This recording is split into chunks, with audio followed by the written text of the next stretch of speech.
Olá a todos, eu sou a professora Bernadette e hoje eu gostaria de conversar um pouquinho com vocês sobre coordenação motora. Não só a coordenação motora, mas a estimulação sensorial. Então, gente, e aí vem a dica também, tá bom?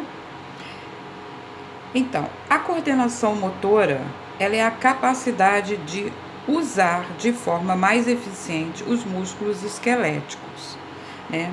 Outra coisa que eu achei muito interessante para trazer aqui para vocês é o site da Neurosaber, que traz aqui um artigo muito bom sobre estimulação sensorial e psicomotricidade.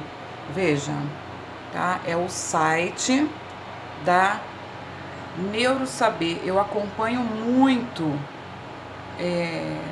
esses profissionais, eles sempre têm artigos muito bons, aulas, cursos, excelente mesmo. Então ele faz aqui um pequeno resumo, dando uma introdução muito favorável, muito positiva com relação ao trabalho de coordenação motora e a estimulação, né? Então eles falam, a estimulação ou a integração sensorial é a capacidade de receber e organizar as informações sensoriais, produzindo respostas adequadas. Essa é a base da psicomotricidade. A psicomotricidade, ela estuda o homem em sua totalidade, pela interação do movimento do seu corpo, né, a parte motora, com o mundo externo e interno. Maturação, aquisições cognitivas e afetivas. Baseia-se em conhecimentos da psicologia, biologia, sociologia, entre outros, produzindo um saber que une o movimento, o intelecto e o afeto. Então é muito importante esse trabalho, tanto a integração sensorial, né, a estimulação, como o trabalho da coordenação motora, né? A gente precisa entender que a criança, ela não nasce sabendo todas essas aquisições, ela vai adquirindo conforme ela vai se desenvolvendo, mas é muito importante que pais, professores estimulem essas crianças, né? A estimulação, ela é fundamental. Então, dominar o corpo no espaço, né, controlando os seus movimentos, isso é um ponto importante do professor trabalhar. Como pular, andar, saltar, segurar um simples lápis, né, a parte motora fina, desenhar, segurar e utilizar a tesoura, como recortar. Na coordenação motora, ocorre a participação do sistema muscular, o sistema esquelético e o sistema sensorial. Juntos, obtém-se então reações e ações equilibradas. Então, quanto à velocidade e agilidade, né, a gente observa na criança a sua agilidade e a sua velocidade. E como que essas pessoas, né, como que a criança responde a certos estímulos é que vai medir a sua capacidade motora, tá? Vou repetir que isso é muito importante. Velocidade e agilidade com que a criança, o aluno, responde a certos estímulos medem a sua capacidade motora. Então, o ser humano, né, ele tem a coordenação motora grossa, que são os músculos maiores, que são aqueles que vão nos ajudar a saltar, correr, andar, pular, né, chutar, subir e descer escadas. Bem, então quando há uma dificuldade nessas questões da coordenação motora grossa, onde a criança tem dificuldade em participar, principalmente de esportes, né, como jogar bola, queimado, qualquer tipo de brincadeira que envolva essa evolução esportiva. Quando a criança tem dificuldade, isso atinge muito a sua autoestima, provocando uma baixa autoestima. E a coordenação motora fina são os músculos pequenos, aqueles das mãos e dos pés, como desenhar, pintar, manusear pequenos objetos, movimentos mais precisos e delicados, habilidade como que vai interferir no nosso dia a dia, né? Bem, mas o que eu trouxe como uma dica, olha só, eu fiz uma caixa, né? Eu encontrei uma caixa, encapei essa caixa, escrevi a palavra números dentro da caixa, tá vendo? Eu encapei com figuras de história em quadrinhos. Isso atrai muito a criança, tá? A criança gosta muito dessa coisa colorida, cheia de bichinhos. A criança gosta muito disso e isso chama a atenção da criança. No decorrer do meu trabalho, eu comecei a perceber, né, eu gosto muito do trabalho Montessori, e eu comecei a perceber que as crianças tinham muita dificuldade em o movimento de alguns números.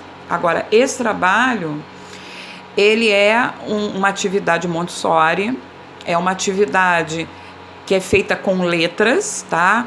Então tem as vogais de uma cor e as consoantes de outra cor, e elas são feitas assim, com lixa, tá vendo? Então, os números, nós podemos aproveitar os números. Então, o que eu fiz? Olha, eu peguei um papelão, tá? Um papel color 7, colei em cima e sobre ele eu fiz os números na lixa. Então, eu tenho aqui o 0, olha, o 1, o 2 e assim por diante até o 9. E qual é a minha dica? É dar à criança essas, vamos dizer, essas cartelas, né? E pedir que elas, com o dedinho, faça o movimento do número. E esse tipo de atividade, ele pode ser trabalhado a partir dos 3 anos de idade. A partir dos 3 anos, você já pode trabalhar essa estimulação com a criança. Você está estimulando, né? Ela está sentindo, né? Ela sente com a pontinha dos dedos e ela faz, então, o movimento dos números. Agora, uma pergunta que eu ouço muito assim, a criança, ela precisa já estar trabalhando com lápis? Não, tá? Não necessariamente. Se a criança ainda não manuseia um lápis, o papel, não tem problema. Você pode trabalhar esses números com a lixa, com a criança. Não há problema algum, muito pelo contrário.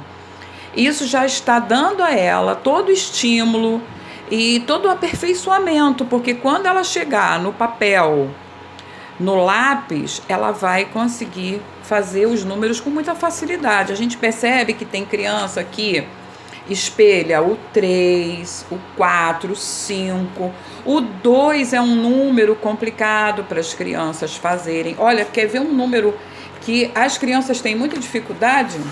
Esse gordinho saliente aqui, ó, o 8. O movimento do 8 é um movimento que as crianças encontram muita dificuldade. Outro também é o 5. Incrível que pareça, mas as crianças também encontram dificuldade. Aí, quando você ensina a criança, né, vamos passar o dedinho em cima do movimento do número. Não é entregar, gente, aleatório e deixar a criança fazer sozinha. Você precisa orientar e acompanhar a criança, mostrando o caminho certo para executar o movimento. Então, quanto mais cedo, a partir dos 3 anos, a criança manipula esse material, melhor ela vai ficando com relação à escrita.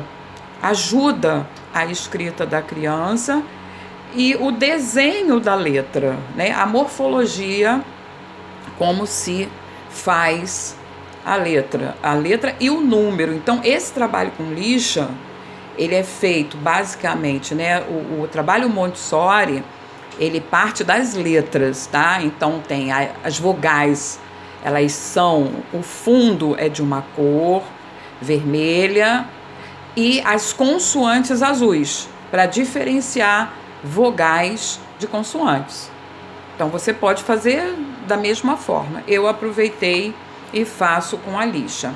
Outra dica muito legal que eu gostaria de dar a vocês é quando a criança ainda é muito pequena, né, a partir dos 3 anos, é fazer a criança andar em cima do número, em cima da letra, andar em linha reta, em linha curva. Quanto mais o corpo como todo, né, a parte motora grossa sente, melhor para a criança, ok? Então fica aí a minha dica, tá? A caixa dos números, trabalho com lixa, que é muito favorável ao desenvolvimento da criança. Ao invés de você pegar papel, né, o número, vamos já escrever o número, fazer com que a criança sinta, passe o dedinho em cima. Uma coisa muito legal quando você pega uma folha de papel, coloca um número, por exemplo, 8, que eles têm tanta dificuldade, né? Faz um 8 bem grande, dá a ela o percurso do 8, desenha o percurso e pede para ela passar o dedinho em cima com cola colorida, colocar massinha por cima, colar papelzinho em cima. Gente, existe uma infinidade de atividades para que nossas aulas sejam ricas e estimulem as crianças, porque só papel e lápis é muito cansativo. A criança, ela precisa brincar, ela precisa visualizar, ela precisa ver o colorido.